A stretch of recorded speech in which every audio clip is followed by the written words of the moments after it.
இந்திய அரசியல் அமைப்பின்பால் உண்மையான நம்பிக்கையும் போராட்டத்தையும் கொண்டிருப்பேன் என்றும்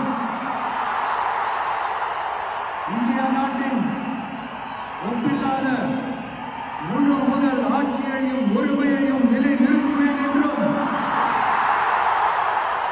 தமிழ்நாட்டு அரசின் முதலமைச்சராக உண்மையாகவும் மதச்சான்றின்படியும் என் கடமைகளை நிறைவேற்றுவேன் என்றும் அரசியல் அமைப்பிற்கும் சட்டத்திற்கும் இணங்க அச்சமும் ஒருதலை சார்ந்தும் இன்றி வெறுப்பை விலக்கி பலதரப்பட்ட